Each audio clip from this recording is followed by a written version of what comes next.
Bienvenidos, estimados estudiantes, a la tercera clase de educación ambiental. El día de hoy, pues vamos a comenzar nuestra clase con la frase respectiva, que de hecho es la misma que hemos manejado la semana pasada. La mejor herencia que podemos dejarle a nuestros hijos es un planeta en el que puedan vivir. Esta frase nos permite introducir lo que vamos a ver el día de hoy y les doy la bienvenida a la tercera clase denominada Conceptos Generales, donde hablaremos acerca de los factores ambientales y sobre la geodiversidad, un tema que poco a poco está ganando un auge dentro de este contexto de la conservación y protección a la naturaleza. El resultado de aprendizaje que hemos manejado durante toda la unidad, pues netamente es analizar de manera específica algunos fundamentos teórico-conceptuales, como fueron educación ambiental, ecología, medio ambiente, biodiversidad, y ahora vamos a hablar acerca de la geodiversidad, ¿vale?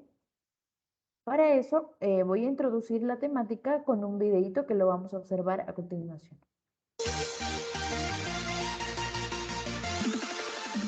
En el planeta Tierra existen diversos tipos de ecosistemas y todos ellos se encuentran formados por los factores bióticos y los factores abióticos.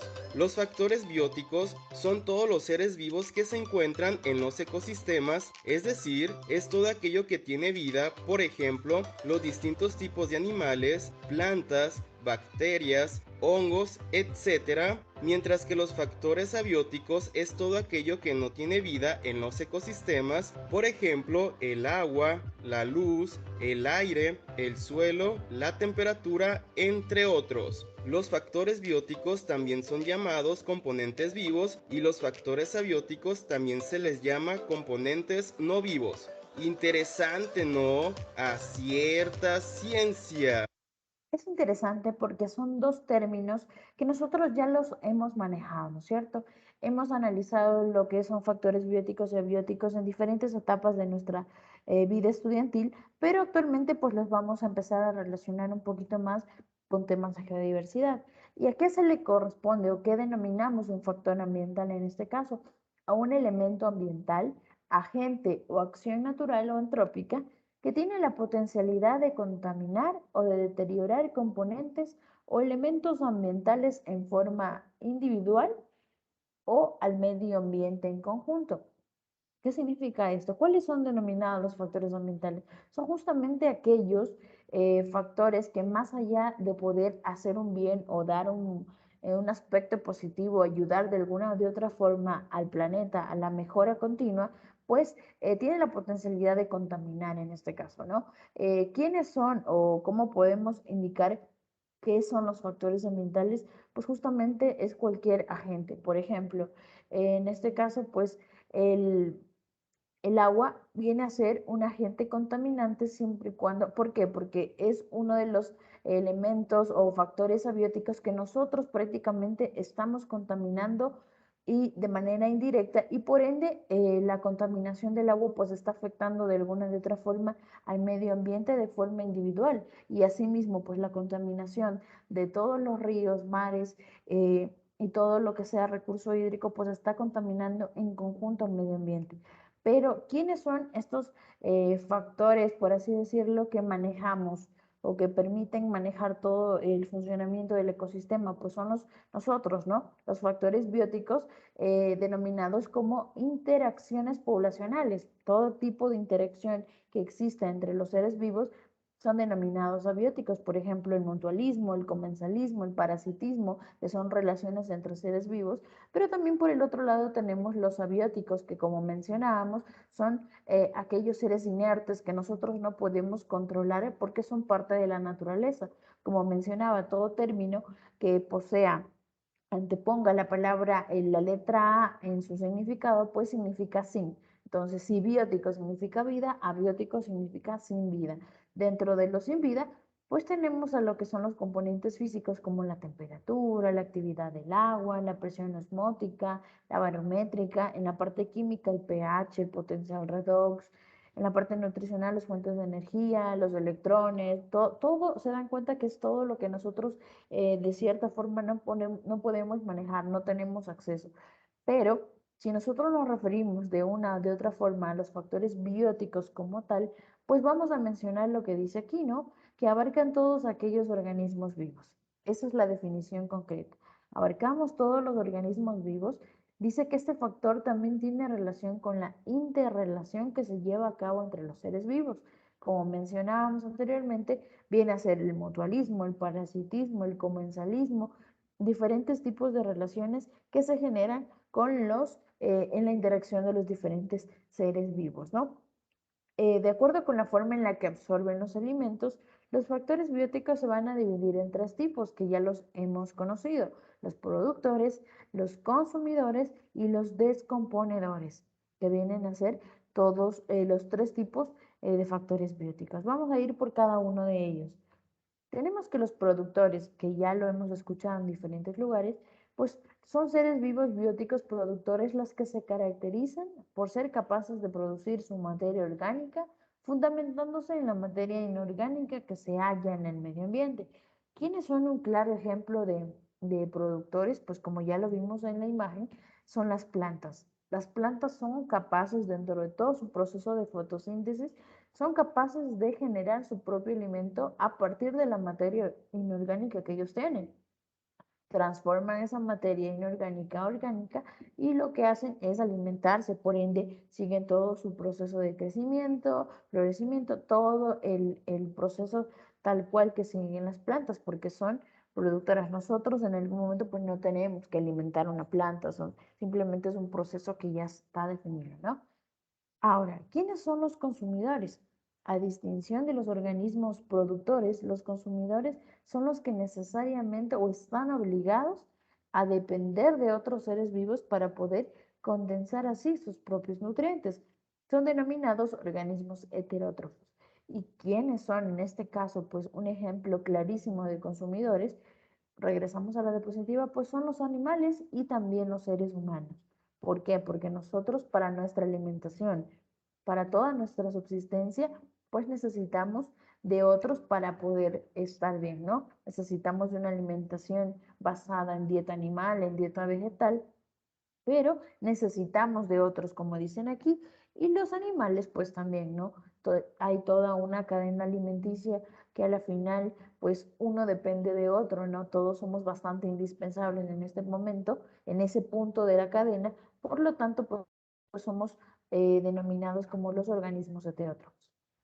Ahora, el tercer punto son los descomponedores. ¿Cuál es la función de los descomponedores? Pues como su nombre mismo lo indica, es descomponer la materia proporcionada por los organismos vivos. ¿Y quiénes vienen a ser parte de los organismos descomponedores? Pues los hongos, vienen a ser los gusanos, diferentes tipos de seres vivos que se encargan justamente de transformar, ¿no? De desintegrar la materia proporcionada por los seres, en este caso vivos, seres orgánicos, y poderla utilizar. Muchas de las veces la descomposición de este tipo de materia pues sirve en algunos casos como el compost para lo que son los fertilizantes, tierras agrícolas, o también sirve para justamente alimentar toda esta cadena de dependencia que tenemos, ¿no? Entonces, de una de otra forma, pues estamos vinculados los tres tipos de factores bióticos. Ahora, hablemos un poquito de los factores abióticos, que prácticamente son factores que van a determinar o van a introducir de una de otra forma el concepto de geodiversidad. Al hablar de los factores abióticos, como ya lo habíamos indicado, son aquellos que no poseen vida, así de simple. No tienen vida porque nosotros no podemos controlar, ni ellos tienen uso de razón para poder controlar, y no requieren de ninguna interacción con otros seres vivos para vivir, son netamente individualistas, ¿no? ¿A qué nos referimos con los factores abióticos? Vamos a indicar esta parte, ¿no? Los abióticos son los que permiten que los seres vivos puedan desarrollarse y desenvolverse perfectamente. ¿Y a qué nos estamos refiriendo? Pues al agua, al sol, al aire, a todo lo que nosotros no podemos acceder. Por ejemplo, nosotros sin, en este caso, sin la presencia animal, sin una dieta animal o dieta vegetal, nuestra vida en este caso se pone en juego porque necesitamos de eso para poder mantenernos sanos y todo, ¿no? Pero, ¿qué pasa con los factores abióticos? Por ejemplo, el agua. Si el agua depende de nosotros, prácticamente el agua es un ser individualista que no depende de nadie, porque hasta ahí nos vino, como mencionaba la clase pasada, ya nos vino predeterminado, existe agua y es un recurso que tenemos a la mano. El aire, el oxígeno no depende de nosotros, es más, nosotros seguimos siendo dependientes de ellos. El oxígeno puede estar ahí, cada vez lo estamos contaminando, pero sigue ahí. Entonces son factores inertes en este caso de, que nosotros dependemos de ellos, porque son donde nosotros vamos a poder desarrollarnos y desenvolvernos perfectamente como menciona la diapositiva. Y en base a eso, pues vamos a ver otro pequeño recurso visual. ¿Qué buscamos con este recurso visual? Muchas de las veces nosotros, al tratar de descubrir o al tratar de introducir una temática nueva es bastante compleja. Sin embargo, el utilizar a veces recursos como videos para que ustedes puedan mirarlos y poder inferir algún tipo de información importante es bastante interesante. Les voy a compartir y me he permitido colocar un extracto de un documental que justamente cuando yo empecé la carrera de geología, pues me sirvió bastante porque nos permite y les va a permitir a todos ustedes poder entender un poquito más allá de todo lo que se llama la naturaleza en sí y volver a introducir lo que es la geodiversidad, que me encanta mucho hacer hincapié en el tema de geodiversidad porque es un término que no todos lo conocemos, es un término que está poco a poco tratando de introducirse de alguna u otra forma, pero todavía nos falta.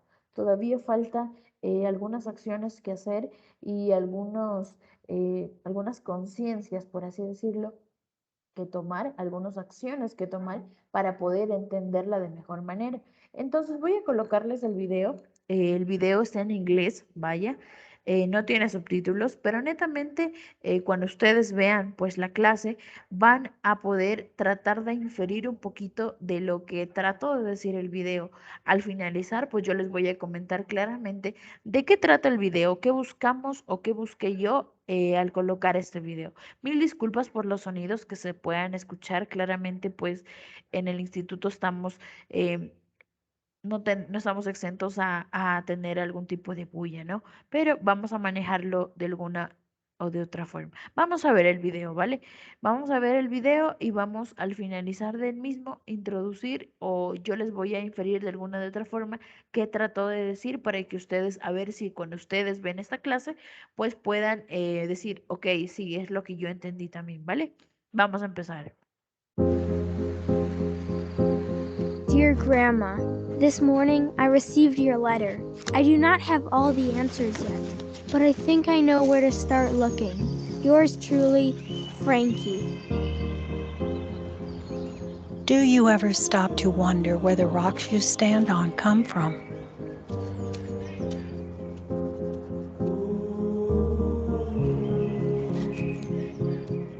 You sent me to search for a place where the water captured the rainbow. I didn't think it was real. From here, I must find the kingdom of forgotten fire. Remember, look too closely at the trees and you might not see the forest. Look for slumbering giants that hide in plain sight.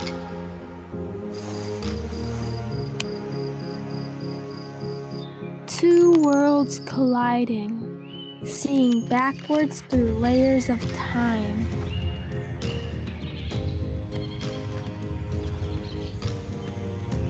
As you begin to look at the world with new eyes, you will start to find details that will amaze you.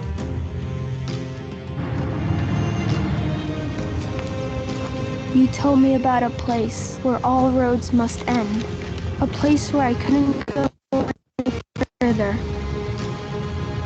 I think I found it. Thank you, Grandma. Perfecto. Hemos visto este video y vamos a inferir un poquito acerca del mismo, ¿no? Déjenme regresarlo para poderles evidenciar. Esta historia se trata un poquito acerca de John, el niño que pudieron observar, se llama John. John en sus tiempos libres, que de hecho es la primera parte del documental, en sus tiempos libres, como todo adolescente en estos tiempos, pues se ha dedicado netamente al uso de la tecnología, ¿no? John siempre ha estado involucrado en temas tecnológicos, jugando videojuegos en el teléfono y muchas de las veces cuando sus padres, Ana y Ricardo, que lo van a Richard, eh, justamente ellos son viajeros, están moviéndose de un lado al otro y muchas de las veces han querido que John salga a poder conocer diferentes lugares. Este reportaje se lo hizo en Polonia y justamente él no quería, ¿no?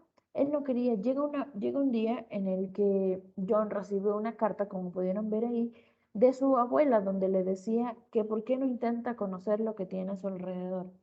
Entonces John, pues en este caso, sale a recorrer, hace caso a la abuela y sale a recorrer sin nada, sin recursos tecnológicos, más que una cámara pequeña. Sale a recorrer todo el paisaje que tiene, porque ellos viven en una zona alejada de Polonia, y se da cuenta de algo impresionante, que como ya lo vimos, al salir y poder explorar la naturaleza, pues nos vamos a dar cuenta de todos los paisajes increíbles que podemos encontrar. Él se dio cuenta de la presencia de una cadena montañosa impresionante, de una laguna impresionante, y también se dio cuenta de la contaminación que había en ciertos lagos y lagunas. Se dio cuenta además que existía la presencia de volcanes a su alrededor, un paisaje realmente único que no todos tienen el privilegio de poder observar. Pero ¿por qué muchas de las veces nosotros no tenemos el privilegio de observar? Porque justamente no lo observamos.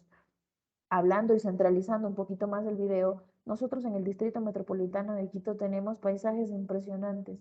Al amanecer tenemos un volcán Cotopaxi totalmente despejado, que a pesar de no pertenecer directamente al Distrito Metropolitano, queda muy cerca, que es tan imponente que se ve desde cualquier ángulo.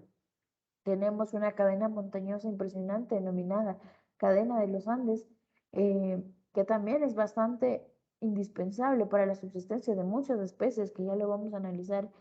Pero, ¿qué pasa? Que muchas de las veces nosotros, cuando salimos de viaje o nos levantamos, netamente estamos focalizados en nuestro trabajo, en nuestro estudio, en nuestro recurso tecnológico, en el computador, en las clases, pero nosotros no nos estamos dando cuenta de todo lo que tenemos en nuestro alrededor, y justamente eso le pasó a John. Por eso al finalizar esta partecita del reportaje, pues dice algo interesante y le agradece a la abuela como tal por haberle permitido abrir mucho más el panorama, no solamente un recurso visual, algún videojuego, que claramente sí sirve un poco para distraernos, pero tienes tantas cosas naturales que ya vinieron predeterminadas en el planeta que empezar a valorar, porque eh, también están siendo afectadas por todo esto denominado impacto ambiental. Entonces, eso se trata, chicos. Se trató del video. Si ustedes lograron inferir parte de lo que les he podido comentar, pues les felicito, porque al final el video creo que es bastante claro en lo que quiere mostrar, a pesar de que está en inglés y pues dificulta un poco el entendimiento tal vez, pero las imágenes y sobre todo ver los tremendos paisajes, pues nos da una idea de lo que estamos hablando, ¿sí? Entonces, justamente, pues nos permite introducir a un término bastante interesante, que es la geodiversidad. ¿Qué significa la geodiversidad? ¿Se acuerdan que en la clase pasada veíamos biodiversidad, que significaba no más que diversidad de vida, ¿cierto? La geodiversidad también significa diversidad geológica o diversidad tal cual. Es un término que actualmente pues está siendo empleado para poder definir la variedad de los elementos geológicos que, escuchemos bien, son el producto y el registro de la evolución de la Tierra. No sé si ustedes han tenido la oportunidad de ver algún tipo de paisaje cuando van viajando por todo el territorio nacional y se habrán podido dar cuenta de que, por ejemplo, en una montaña vía la costa, vamos a ponerlo así, ustedes han podido notar el cambio del suelo, del color del suelo. Por ejemplo, estamos yendo vía Manabí y nos damos cuenta que el suelo de aquí hasta salir de Quito, vamos a poner un ejemplo, ¿no? Es color rojo, más allá es color blanco, más allá es color amarillo. Y vamos a ver en una parte del territorio donde están las capas, ¿no? Rojo, blanco y amarillo en una misma montaña, por así decirlo. ¿Se han puesto a pensar en algún momento por qué se da ese tipo de variación de color en todo lo que es las cadenas montañosas, lo que es el propio suelo. Muchos de los suelos fértiles son de diferentes colores. ¿Se han puesto a pensar en algún momento a qué se debe todo esto? Pues permítanme indicarles que justamente lo que dice aquí es el producto y registro de la evolución de la Tierra. Cada uno de los colores que ha tomado, en este caso, los suelos pertenecientes a las montañas, a la parte agrícola, todo lo que nosotros podemos observar, pues se debe justo a eso, a una época de formación de la Tierra. ¿Qué quiere decir? Que en una etapa de formación de la Tierra, pues se depositó ese tipo de suelo con diferentes componentes. A lo mejor el suelo rojo, pues tiene tiene mucha cantidad en este caso, eh, de, de cobre, la parte amarilla, de azufre, de diferentes minerales que le dan la tonalidad, pero también le dan o le atribuyen una época del tiempo de la formación de la Tierra. Y por eso existe este orden de depositación, porque justamente en una época de la Tierra, de formación de la Tierra, se depositó este tipo de suelo color rojo. En otra época totalmente distinta se depositó la blanca y en otra época totalmente distinta se depositó la amarilla. Esta diversidad en todo lo que es el uso del suelo, pues nos permite de una u otra forma poder entender un poquito de cómo se manejó pues la tierra en esos momentos. Como dice ahí, pues nos permite conocer cuál es el registro de la evolución de la tierra. Este conjunto de elementos, o sea, geodiversidad, ¿abarca qué? Abarca rocas, abarca minerales, abarca fósiles, abarca suelos, abarca formas de relieve y formas del paisaje. ¿Qué nos referimos con las rocas? Nosotros con las rocas pues nos referimos, y aquí viene un punto importante que me gustaría discutir con ustedes, poder indicarles, cuando muchas de las veces nos han preguntado, ustedes se han preguntado si una roca es lo mismo que una piedra. Yo creo que muchos de nosotros hemos dicho, vemos por ahí, una piedra, después vemos por allá algo, miren esa roca. Hay unas veces que nosotros no sabemos un poquito diferenciar y como estamos aprendiendo, pues yo también les voy a dar algunos tipos de datos adicionales, como por ejemplo esto. Una roca y una piedra son totalmente distintas. ¿A qué nos referimos cuando es una roca? Si bien es cierto, pues nosotros cuando vemos una montaña, por ejemplo, estamos viendo una montaña y justamente pasó que se desmoronó un pedacito de la montaña. Pues cayó, ¿cierto? La montaña está formada por roca. Totalmente, siempre va a estar formada por la roca de diferentes colores, como ya lo habíamos indicado. En el momento que cae la roca por el deslizamiento o por el desprendimiento, eso se denomina roca porque está vivo, porque está latente, porque es recién caídito, como cuando decimos la fruta fresca, tal cual, cuando cae del árbol, ¡tac! Esto es fruta fresca, acá también. Todo lo que conforma las montañas y todo son rocas, pero en el momento que cae se lo denomina tal cual. Miren esas rocas, cuando decimos el deslave, el desprendimiento de roca, claro, porque cayó en ese momento. Cuando nosotros lo denominamos piedra, cuando ya ha sufrido un transporte. Por ejemplo, viene la lluvia, esas rocas caen al río, por ejemplo, y empiezan a seguir un proceso de transporte, porque claramente el caudal del río las va a ir transportando de un lugar a otro, y lo que vamos a ir logrando con eso es que la roca sea un poco más compacta y por ende se transforme en piedra. Por eso no sé si ustedes han podido notar, cuando van a la playa o cuando van al río, pues se van a dar cuenta de eso, ¿no? Que las piedras que se encuentran en esos lugares son bastante redondas, de hecho son muy compactas, así como estoy indicándoles en mi mano, son bastante compactas, no tienen, en algunos casos, no tienen puntas, no tienen diferentes eh, estilos, ni son tan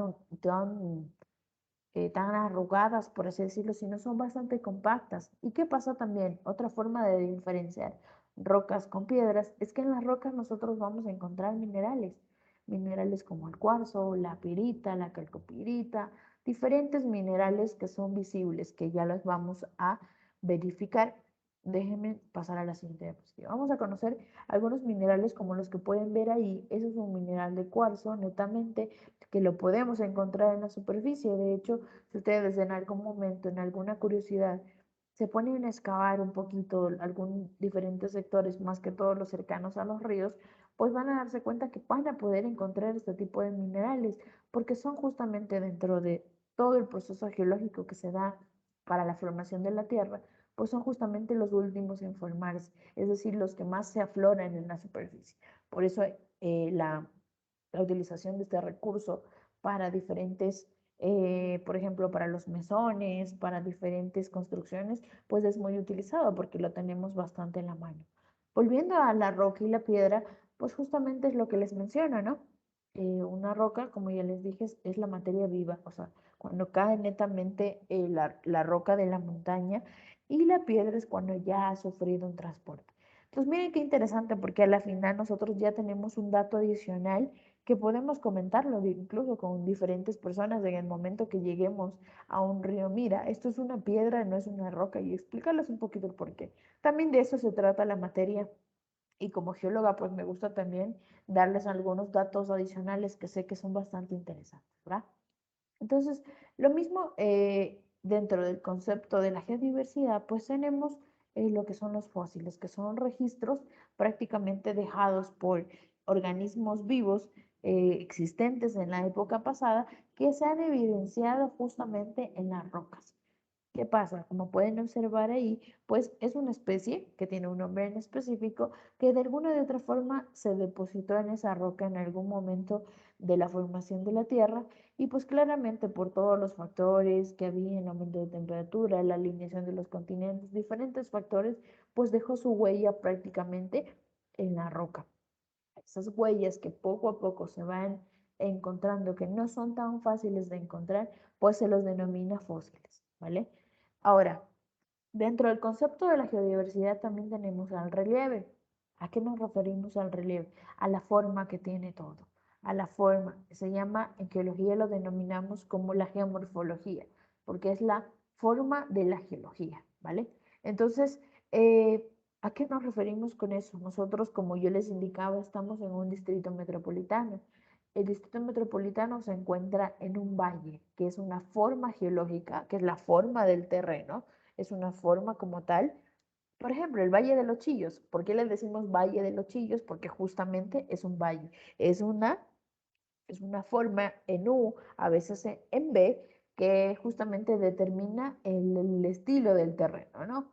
Por eso es que, por ejemplo, si nosotros comparamos el clima de aquí del Distrito Metropolitano como tal, de Quito como tal, con el del valle, sabemos que el valle es más caliente, claro, porque tiene menos entrada de aire al ser un valle como tal.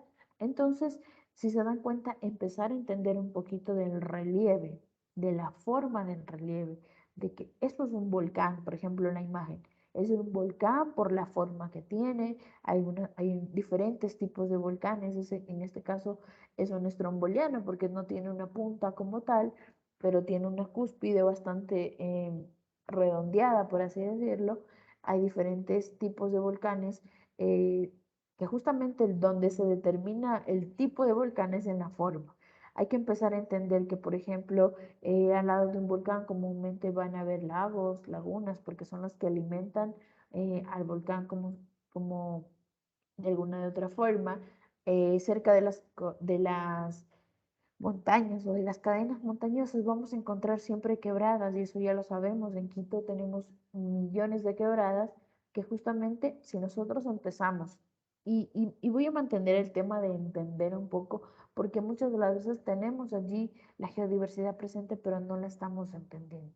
¿Y por qué es importante entender? Y aquí viene algo bastante interesante, porque muchas de las veces cuando, por ejemplo, eh, erupciona el volcán, siempre decimos o nos estamos acostumbrando a decir, vaya, la naturaleza nos está acechando, la naturaleza, de cierta forma tirando la culpa a la naturaleza, pero ¿qué pasa?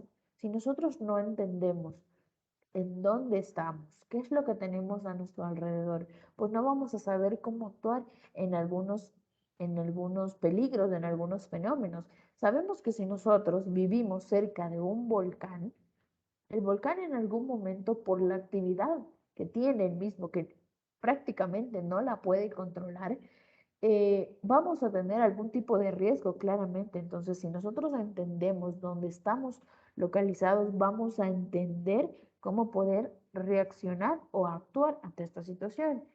Y ustedes me dirán, pero ¿qué culpa tenemos nosotros, los seres humanos, para que el volcán explote, por ejemplo? De una o de otra forma sí tenemos la culpa, estimados estudiantes. ¿Por qué? Porque justamente el aumento de la temperatura por el calentamiento global y por la contaminación que estamos generando, pues justamente acelera el proceso, porque como ustedes sabrán o les comento, para que en este caso el volcán empiece su proceso de erupción, pues claramente adentro de él mismo se maneja un líquido denominado el magma, ¿no? Eso es un líquido bastante caliente que aumenta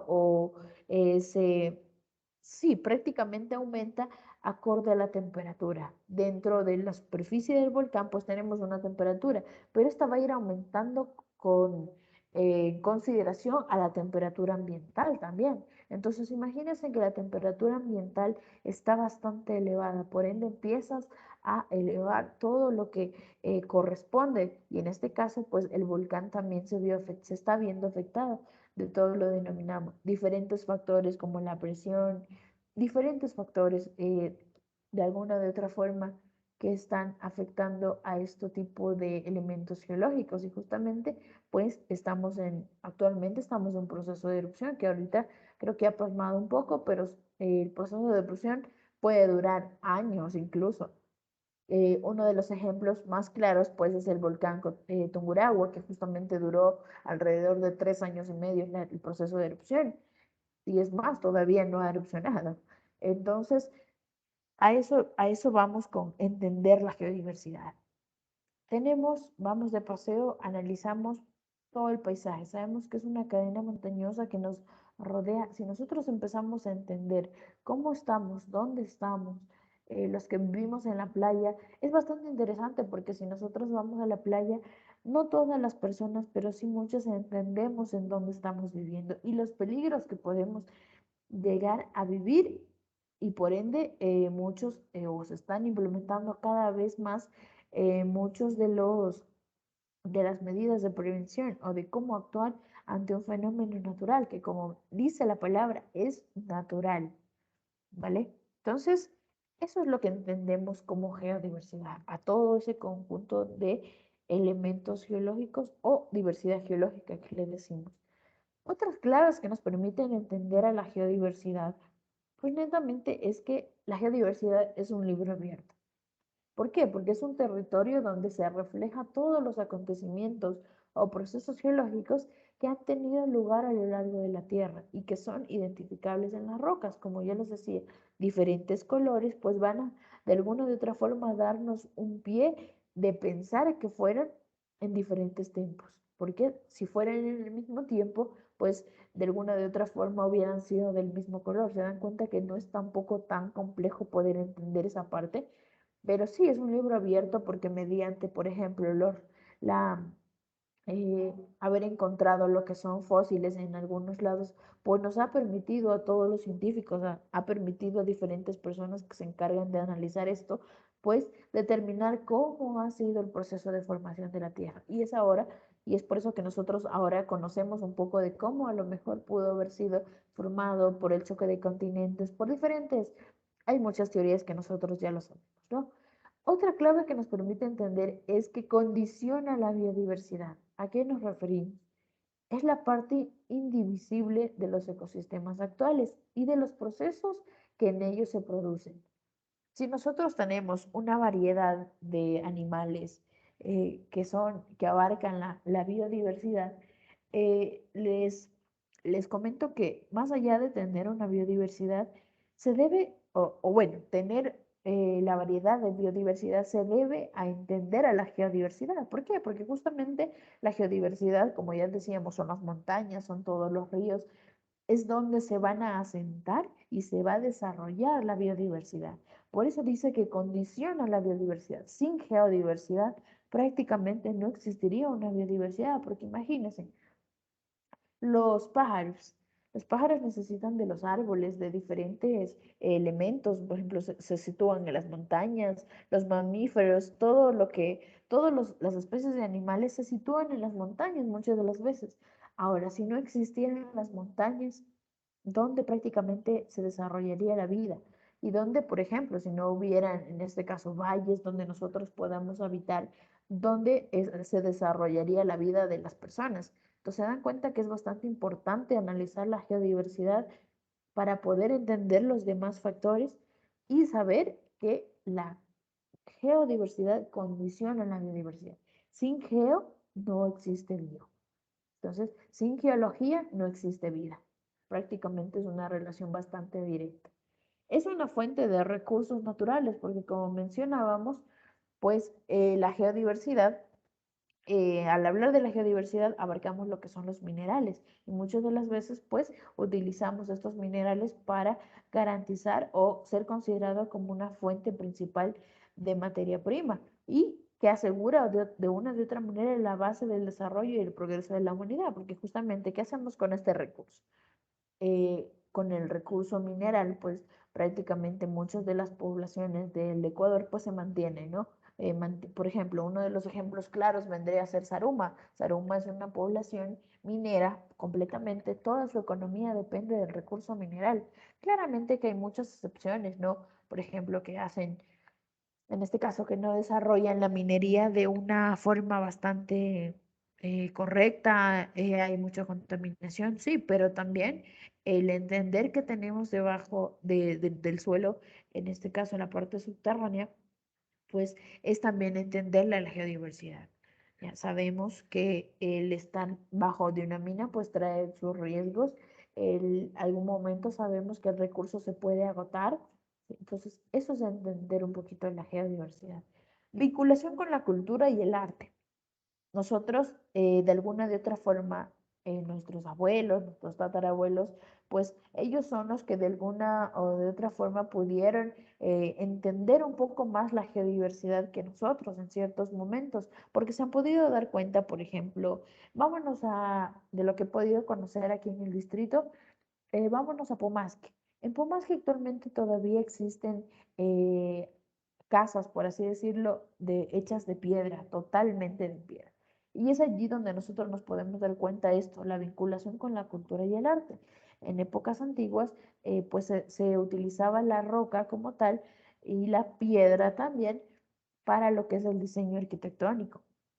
Tenemos en este caso pues los vestigios arqueológicos también que nos van a evidenciar lo que les estoy mencionando, esta vinculación existente, porque en épocas pasadas pues se utilizaba justamente para diseñar todo el proceso arquitectónico, ahí es donde se asentaban las comunidades, ahí donde se desarrollaba la vida como tal, y actualmente pues también está vinculada a la geodiversidad, porque si nosotros hacemos un tipo de construcción, también necesitamos piedra o material de construcción.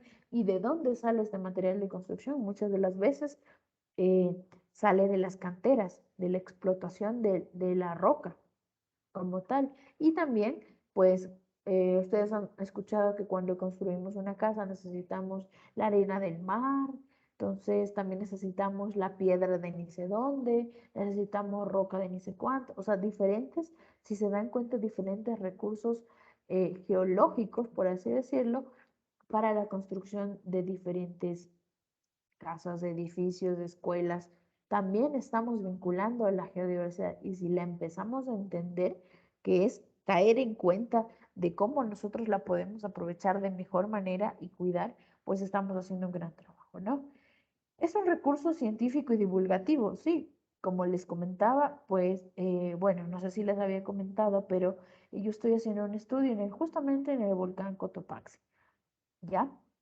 Fui a recopilar unos datos y justamente el tema de recopilar datos del volcán, que fue hace algunos meses, está sirviendo para algunas medidas de mitigación y protección ante la posible erupción. Entonces se dan cuenta cómo a veces el recurso científico, en mi caso que soy investigadora, pues poder tomar unos datos de ahí para analizar algún tipo de cuestión puede servir de alguna de otra forma para ayudar a conocer o a divulgar un poco más la geodiversidad, conocer también la evolución y las tendencias de los posibles peligros que podemos tener al entender la geodiversidad. ¿Qué pasa si nosotros empezamos a entender la geodiversidad? Perdón si es muy repetitivo el término, pero es bastante importante que lo mantengamos. Si nosotros entendemos, por ejemplo, nosotros aquí en un valle, en el valle donde vivimos, entendemos que estamos en un valle, es una forma del relieve, ¿ya? Vamos a entender también los posibles peligros que vamos a vivir, por ejemplo, inundaciones, deslizamientos de roca, porque justamente pues la forma del territorio pues nos da para eso, ¿no? Justamente no tiene algún tipo de salida o no tiene un tipo de vertiente el valle, por ende se puede acumular el agua, podemos sufrir de inundaciones y a la final, pues al estar en un valle de esta forma, pues la roca en algún momento va a poder, se puede deslizar y podemos ser víctimas de un deslizamiento de rocas. Entonces, esto de entender la geodiversidad y los elementos de la misma, pues nos permite eso, empezar un poquito a vincular qué puede suceder. Sin embargo, pues tampoco con eso les voy a decir que empecemos a analizar todos los riesgos y por ende nos movilicemos de nuestra casa, cambiémonos de casa, vámonos del país. O sea, no, hay que empezar a entender de alguna de otra forma. Ahora, entre las bondades y los beneficios que destacan dentro de la geodiversidad, pues netamente es que proporciona los recursos para la generación de energía y energías renovables, lo que decíamos. Eh, Entendiendo la geodiversidad, vamos a entender, valga la redundancia, pues cómo nosotros podemos empezar a aprovechar los recursos para la generación de otros recursos. Sin embargo, es importante que mantengamos siempre el tema de la protección y conservación del recurso, porque claramente el agua lo tenemos todo el tiempo, pero en algún momento podemos dejar de tenerla y por ende podemos dejar de tener el recurso eléctrico, o sea, la electricidad, porque claramente sabemos que con el agua podemos generar de alguna de otra forma el recurso eléctrico, ¿no? Ayuda a conocer y a predecir los peligros naturales, lo que les mencionaba, al entender en dónde estamos y caer en cuenta de todo lo que tenemos a nuestro alrededor, nos va a permitir predecir los peligros naturales. Sabemos que estamos, como mencionaba, en una zona de valle que podemos sufrir de inundaciones, por ende, siempre tenemos que tener el cuidado necesario para no caer en ello, no, no tapar las alcantarillas. ¿Se dan cuenta cómo podemos empezar a relacionar? Yo ya entendí mi geodiversidad, lo que tengo alrededor, en todo, vamos a empezar a ver cómo podemos solventar algunas necesidades. Para no llegar al punto de que les mencionaba, sucedió el deslave en la Gasca y dijimos muchos, y porque yo estuve presente allí, escuché, la naturaleza nos acecha, ¿qué estamos haciendo para que la naturaleza nos acabe de esta manera? Eso estamos haciendo, no entender a la naturaleza. La naturaleza nos entiende de muchas maneras, porque si la naturaleza no nos entendiera hace mucho tiempo, este planeta prácticamente dejaría de existir por toda la contaminación que estamos generando. Pero la naturaleza de alguna de otra forma nos está entendiendo, nos está dando el tiempo necesario que nosotros tenemos para poder acoplarnos, entenderla y poder tomar algunas medidas. Condiciona la flora y la fauna de un territorio o región, lo que mencionábamos. Sin geodiversidad como tal, no existiría la biodiversidad, porque si no, ¿en dónde se asientan este tipo de diversas especies? ¿Dónde nos asentamos nosotros si no tuviéramos algún tipo de territorio? ¿Se dan cuenta? ¿Atenúa la contaminación ambiental? Sí, claramente, porque tratamos de alguna u otra forma, como vamos a entenderle a la geodiversidad, entender de cómo podemos cuidarla, cómo podemos hacer alguna medida de protección para hacerlo. Y justamente hablando de ese aspecto, pues actualmente existe una de las medidas de protección que se está generando para cuidar la geodiversidad, así como en la biodiversidad existen diferentes figuras de protección como reserva de biosfera, reserva natural, diferentes tipos de figuras de protección y conservación, pues para la geodiversidad ya existe una. No sé si ustedes, y bueno, en algún momento que tengamos una clase sincrónica, vamos a poder analizar un poquito más de estos temas, pero han escuchado acerca de los geoparques. Ese es un término bastante importante porque al hablar ya de un geoparque, estamos hablando de una figura de protección que conserva y ayuda a prevenir o, vamos a decirlo, proteger nuevamente el recurso geológico. Es decir, al hablar de geoparque estamos hablando que el geoparque es un conjunto de elementos geológicos, bueno, con características únicas en cierto en cierto aspecto que merecen un tipo de protección por la calidad geológica, porque evidencia mucho más que alguna otro tipo de elemento geológico, evidencia mucho todo lo que es el registro de la formación de la Tierra. Vamos a ver, solo veamos esta imagen. No sé si pueden observar, vamos a observar directamente a la cadena montañosa que se encuentra en nuestro frente como tal. Se pueden dar cuenta que existe una variedad de colores en el suelo y líneas que definen o marcan los límites específicos.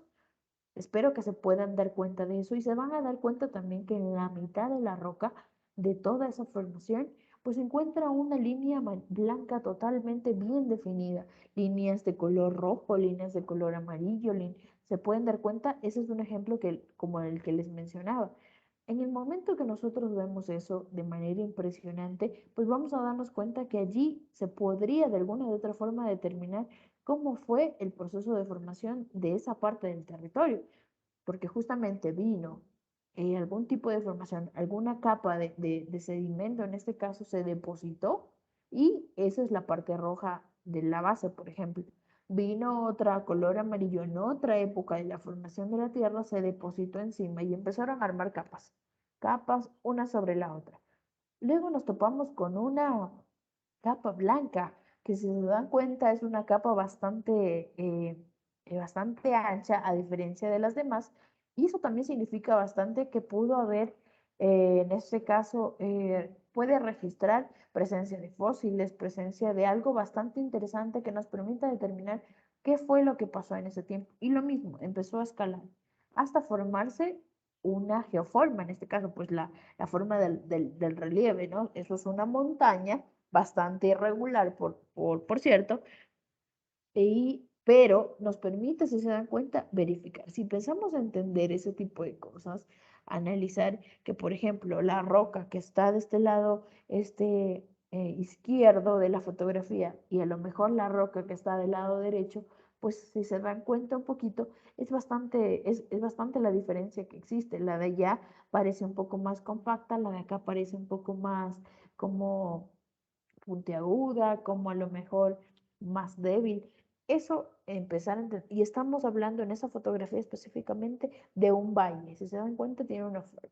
Entonces, dentro de eso, pues también se puede, como decía, condicionar la flora y la fauna, porque si ya conocemos el territorio, conocemos la forma del territorio, sabemos que allí netamente va a haber especies, es el hábitat de ciertas especies. Imagínense que nos quedan las especies y desaparece la geodiversidad. No tendría mucho sentido, ¿cierto? Entonces, esas son las bondades y beneficios que les da. Para ir cerrando pues con la clase, dentro de todo este proceso de enseñanza-aprendizaje que hemos generado en educación ambiental, de estos datos adicionales, de los términos que hemos empezado a conversar, iniciando con educación ambiental, ecología, medio ambiente, hablamos ya de la biodiversidad y el día de hoy hablamos de la geodiversidad, pues me permite inferir un poquito de cuáles son los componentes que un estudiante está adquiriendo y va a adquirir en todo el curso de educación ambiental, ¿vale? Entonces, parte de los componentes son las buenas actitudes. ¿Por qué? Porque justamente después de conocer un poco eh, algunos términos como tal, al entender la geodiversidad, al empezar a entender la geodiversidad y la biodiversidad, pues espero yo, de cierta forma que vamos a empezar a tomar buenas actitudes, a empezar a, si nos, por ejemplo, nos proponemos empezar a reciclar, empezar a ahorrar recursos, eso es una buena actitud que si ya lo estamos haciendo en buena hora es bastante importante. Si no lo estamos haciendo, es momento de empezar a realizarlo.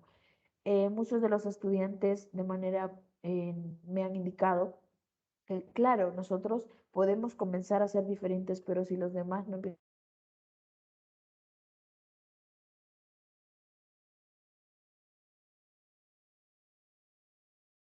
a hacer, enfoque.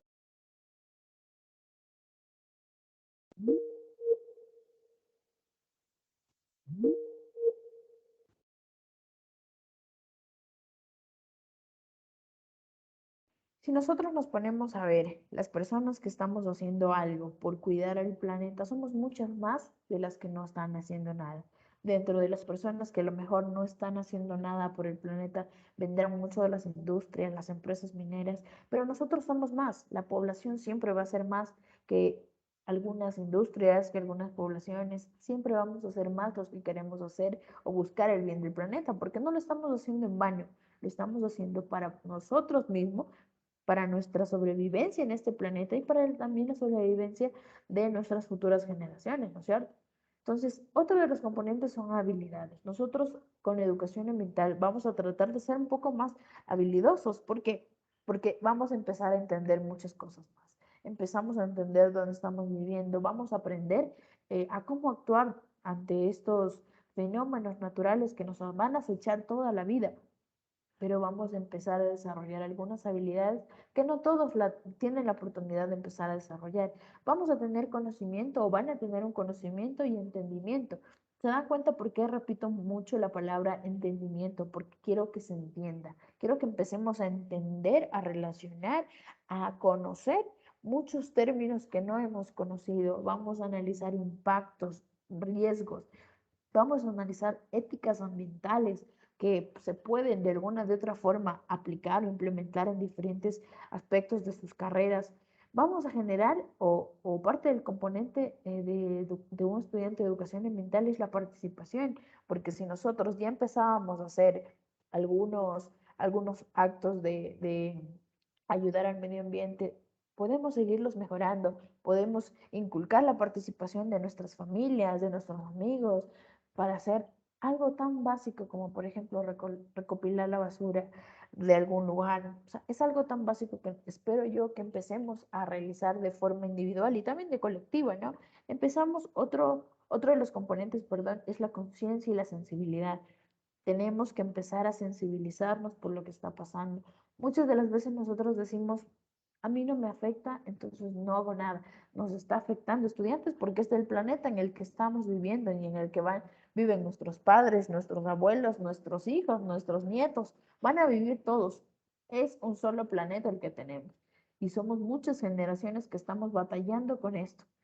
Entonces, todos estos componentes son los que yo he tratado o estoy tratando de fomentar en ustedes, estimados estudiantes que están tomando la materia de educación ambiental, y estos componentes son los que vamos a empezar, ya empezamos a desarrollar y quiero terminar desarrollar al finalizar pues el semestre. Si no les subí, ya les voy a colocar en el sistema pues un recurso también, que es un documental completo que ustedes van a poder observar, si así lo desean, acerca de la geodiversidad como tal, todo lo que se ha venido implementando alrededor del mundo acerca de la geodiversidad, cómo poder proteger y empezar a conservar y entenderla como tal. Así que van a tener disponible pues esos recursos en el aula de modalidad en línea.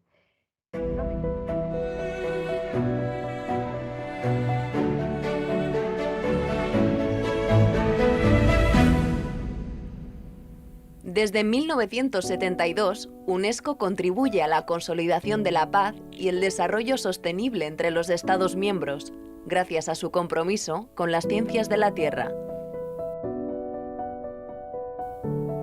¿Qué es un geoparque mundial de la UNESCO? Los geoparques son la designación más reciente de la UNESCO y reconocen el patrimonio geológico de relevancia internacional. El 17 de noviembre de 2015, los 195 Estados miembros de la UNESCO ratificaron la creación de esta nueva designación, los Geoparques Mundiales de la UNESCO. La decisión fue tomada durante la Conferencia General de UNESCO, el órgano de gobierno de la organización. Esta decisión supone un reconocimiento gubernamental sin precedentes a la gestión holística de lugares y paisajes geológicos excepcionales. En 2021 hay 161 geoparques mundiales de la UNESCO repartidos en 44 países. ¿Cómo podemos distinguir los geoparques mundiales de la UNESCO de las otras dos designaciones, UNESCO Patrimonio Mundial y Reservas de la Biosfera? Los geoparques mundiales de la UNESCO contienen lugares y paisajes geológicos de relevancia internacional verificados por expertos de la Unión Internacional de Ciencias Geológicas. Es importante entender que un geoparque es un territorio único y geográficamente unificado, que contiene en su interior multitud de lugares de interés. Un geoparque no puede estar formado por varias áreas geográficas desconexas. En un geoparque se producen diferentes conexiones entre el patrimonio geológico, el patrimonio natural y el patrimonio cultural tangible e intangible. Así, la población local celebrará su excepcional patrimonio geológico combinándolo con su ecología y su cultura, sus tradiciones, su historia, su gastronomía y sus leyendas y creencias más ancestrales. Todo forma parte de la relación del ser humano con la Pachamama. ¿Cuáles son las ventajas de los geoparques mundiales de la UNESCO para los Estados miembros? Un geoparque mundial de la UNESCO utiliza su patrimonio geológico en conexión con sus valores naturales y culturales para aumentar la conciencia y el conocimiento sobre algunos de los principales retos de nuestra sociedad, tales como la utilización sostenible de los recursos naturales, la gestión de los desastres naturales o la mitigación de los efectos del cambio climático. La clave para abordar estos retos globales está en la visión que aporta la historia geológica de nuestros paisajes y el conocimiento del sistema Tierra, un planeta dinámico y cambiante en el que todos vivimos. Los geoparques trabajan para mejorar el conocimiento de los procesos geológicos locales, los riesgos naturales, la ecología y los efectos del cambio climático en cada territorio, combinando la ciencia con el conocimiento indígena y empoderando la población local para afrontar mejor su futuro. Los geoparques se gestionan desde una visión holística y respetuosa de protección, educación y desarrollo sostenible. La creación de pequeñas empresas locales con iniciativas innovadoras y nuevos puestos de trabajo con una formación continua de calidad estimulan nuevas fuentes de riqueza a través del geoturismo, al mismo tiempo que los recursos geológicos se protegen para su conservación. A través de la educación sobre la importancia que tienen los recursos geológicos en el pasado y presente del territorio, los geoparques mundiales de la UNESCO aumentan el orgullo y sentido de pertenencia de su población hacia su tierra, la Pachamama.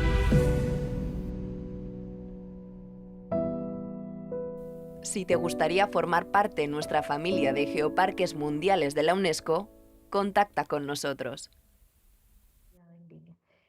No me queda más que agradecerles por la atención brindada a esta, la tercera clase de factores ambientales de geodiversidad.